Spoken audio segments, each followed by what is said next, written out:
The WNBA is in trouble. Man, I know that there is few NBA players trying to make their way in the WNBA, bro. So this shit is actually interesting. So let's react. Let's see what we got. Shout out to my boy 93Z for the video. Let's get it. The WNBA is stuck between a pimp and a hard place. I am officially declaring myself a WNBA prospect. If simply declaring who you are is all that's required, then I meet every single requirement necessary to compete in the WNBA. I'm transgender. I'm a woman. I identify as sometimes identifying as a woman. They say art imitates life, and we've seen this movie before. Y'all remember Joanna Man? It don't make me no difference. I still love you, Joanna Man. I love you, Joanna Man. The WNBA is walking on a thin line between sports and politics. The WNBA claims to be a league of inclusion, but it is the most divisive league we have in existence today. Royce White and Enes Kanter are on a side quest to prove that the WNBA is hypocritical. The WNBA supports the LBG and the Q, but they don't support the T. I want to make it clear, I don't think that trans women should be in women's sports. And several players in the WNBA agree with me. You talking about Enes Kanter in the WNBA? That is not fair. Yo, Enes Kanter is going to bully them. Bully them. Sophie Cunningham kicked this all off when she was asked on ESPN about transgender athletes being in women's sports. Talked about wanting to protect young girls who shouldn't have to go against biological men. Just can you expand your viewpoint on that? I mean, I think I said what I said. I think it's kind of common sense. And I think I'll always believe in that. I think it's really important to protect children. And that's little girls who are also involved in that category. And so I stand on what I said, and I always believe that. Perfect common sense. Why would you want men in women's sports? That's gonna take food out of your mouth. That's removing a roster spot from a woman. That's ruining the experience for women. The locker room is a sacred place. Why would you want a man in the women's locker room? But these comments from Sophie Cunningham brought all the activists out to the games. Rallies started forming, 501(c)(3)s out there protesting. Fox News showed us that French trans basketball player who built like Steve Adams in his prime. They say he averaging 20 rebounds a game. Yo, what's going on, bro? That's a grown man. You seen the Euro? That was smooth. And we talking about a grown man playing against women. That's not fair. This is crazy. Yo. They actually got brother say he would love to play in the WNBA. And then at this point, the WNBA chooses to ignore it. And then on the 29th of July, at the Storm Fever game in Seattle, two young girls were wearing an XX and XY athletic shirts and held up signs that said, "Thank you, Sophie, for speaking up for girls." The Storm co-owner, Celeste Keaton, confronts these girls, calling them fucking insane and yelling at them. And she also allowed fans to heckle and harass them. A fan even tried to trip one of the girls, and Celeste Keaton did nothing about it. Thankfully, the WNBA responded swiftly and suspended the owner for 5 games and handed out an additional fine, which I think they went kind of too light, man. These are children. You can't come at children like that. You can't allow children to be harassed like that. Sports has always been home of some of the safest spaces children can have, and the Storm owner, Chelsea Keaton, didn't understand that. Sophie Cunningham took the X after the incident and said, "I truly believe there's a safe space and love for everybody. Biological girls, biological boys, trans women, and trans men. Everyone is welcome at my table. You can disagree and still be kind. Bravo to those girls for standing up for what they believe. You'll be hearing from me soon. Yay for gifts. This is truly embarrassing of the co-owner. Unfortunately, that shows what type of leader she is." And if you thought this was over, get your popcorn ready because it's about to heat up. The Fever traveled to Minnesota to play the Lynx. And before the game, Cheryl Reeves tells reporters, as I said last week, I come from a space of inclusion.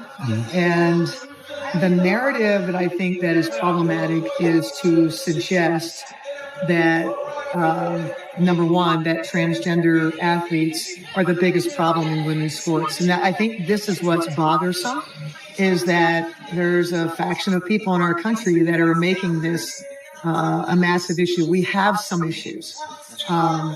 Number one, we need to protect trans kids. Every kid. To me, it's a human rights issue. Every kid has a right to sports.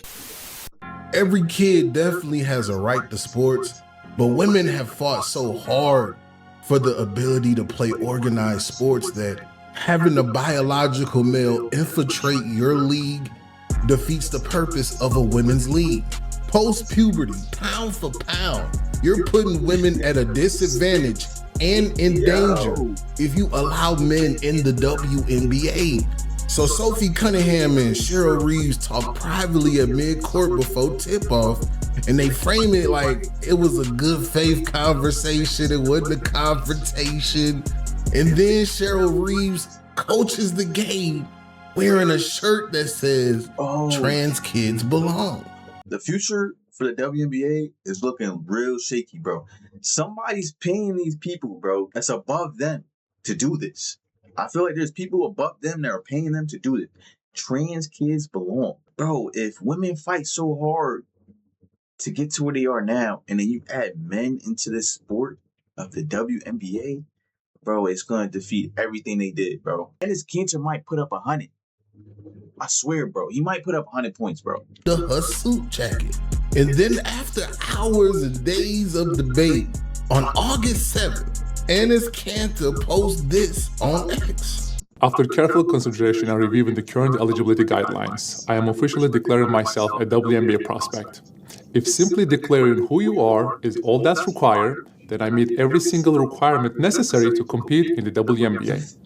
My team and I have carefully examined the WNBA's eligibility criteria and governing framework surrounding self-identification and inclusion.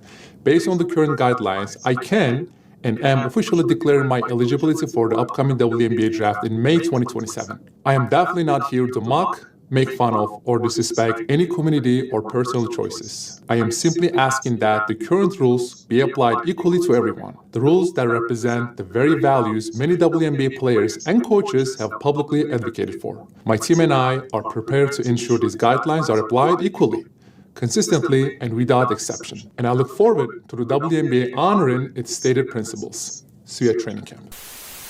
See, the way Enes Kanter did it was how you post. I'm not gonna lie, that was mad professional. I'm not gonna lie, Enes. You definitely was professional about that. But bro, why are you even entertaining the WNBA, bro? Get back into the NBA. That's where you need to be. That's where you need to be. Supposed to do it, you know? He kept it professional. He kept it serious. Facts. He didn't make fun of, mock, or disrespect anybody. He's just asking that the NBA apply the same rules that are governed by the beliefs and values of the WNBA. But Royce White entered the conversation, man. Royce White took it to a level that we haven't seen before since Juwanna Man. Get paid. What's going on? Get paid. Get paid, man. Royce instantly got the trolling and calling out the core issues that the WNBA refused to answer, like giving specific guidelines on transgender women playing in the WNBA, also identifying what is a woman, and also acknowledging the physical disadvantages that are placed on women if they allow men into the WNBA. I think the WNBA could come out and make a definitive statement about guys with a pair of balls playing in the women's association, but you know, hey, that'd be probably too much like right. So, and unless they do that, you're very certain you're going to be declaring, right? Oh no, I'm declaring.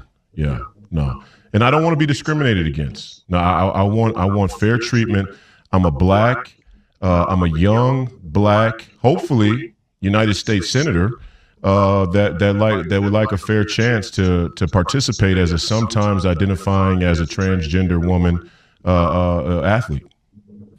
How do you think the women players in the WNBA will feel about this? Well, I think they're going to have nightmares, as they should. Yeah, I mean, I'm 260 pounds, 265 pounds, 6'8", can palm a man's basketball probably as easily as any player in history. I think I had the third biggest hands in the modern NBA draft combine in history of the modern NBA draft combine. So, yeah, I'm sure that the women's basketball is going to fare even easier to palm, which is a huge advantage. We saw that with Michael Jordan and other great players. So you know they're going to have nightmares, and they should, because I really feel like I'm going to be dominant. Yo, he really wants to dominate the WNBA. Why, bro? Why are y'all even going through with all this, bro? Yo, let the women be, bro. There might be a hidden agenda behind all this, bro. There might be something going on that we don't even know. But the fact of the matter is, bro, grown men are inserting themselves into the WNBA, bro. He's going to dominate this. He's going to dominate the league, bro. And I don't even know if I want to watch that. Nobody wants to see that. If you make it to the WNBA, you plan to use the women's locker room and all that with them? I mean, of course. I mean, I don't want to be discriminated against. I mean, come on. Why wouldn't I use the women's locker room? Now, the WNBA has been avoiding the conversation behind trans women joining the WNBA, but Enes Kanter and Royce White created so much controversy and debate online that the WNBA had no choice but to respond. And on August 12th, the WNBA and team representatives from across the league met and had discussions about transgender females participating in women's basketball. A spokesperson from the WNBA went on record saying today's meeting covered a wide range of topics, including ongoing discussions on transgender athletes and the continued hate and vitriol directed at players online. We will continue to engage all league stakeholders in the upcoming weeks and months. We will approach these important conversations thoughtfully and in alignment with the values of our league. There are no immediate eligibility matters affecting the WNBA, and we strongly denounce the bad faith efforts to use these topics to demean or marginalize others. The WNBA pretty much said, hey, no problem here. We denounced you bad faith actors.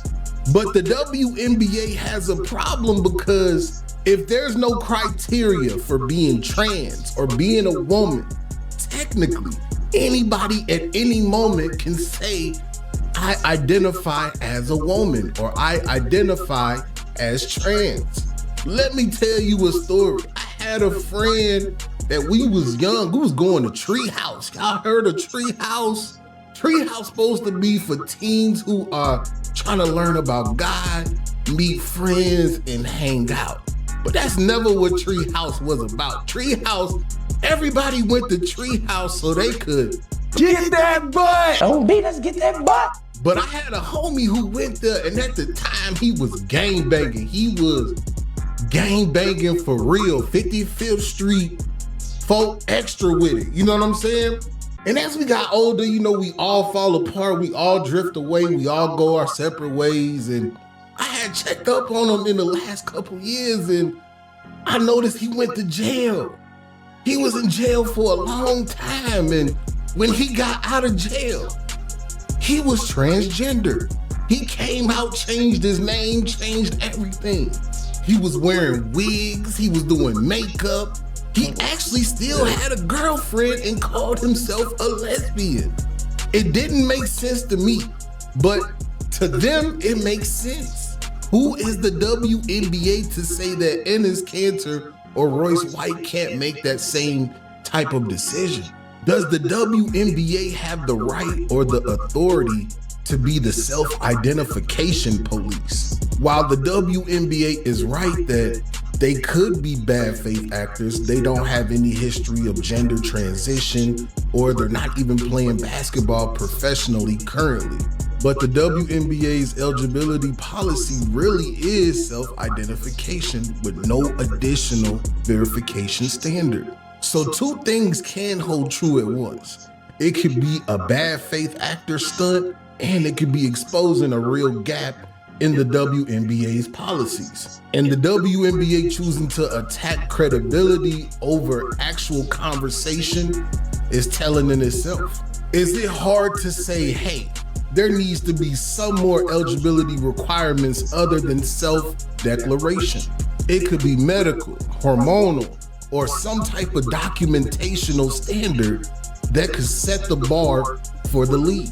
Or you can say that self-identification really is sufficient and we'll handle it a case-by-case basis to ensure that this isn't something done insincerely.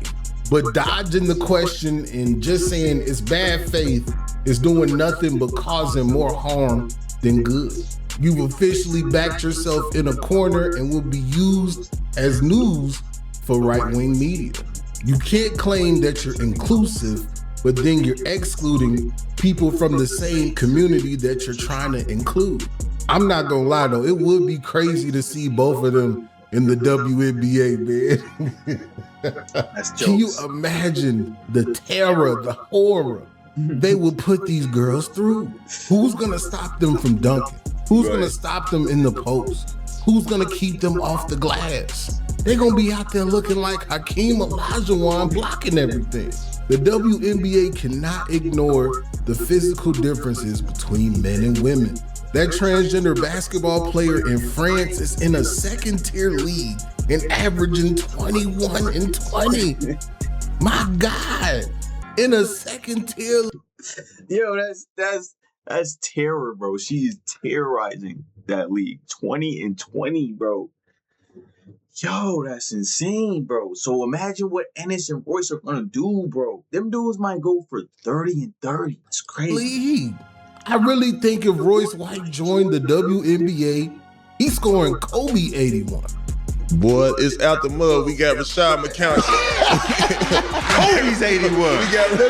Kobe's 81. The WNBA got some explaining to do. And I need y'all to explain to me in the comment section how you feel about this video. Beat the comment section up.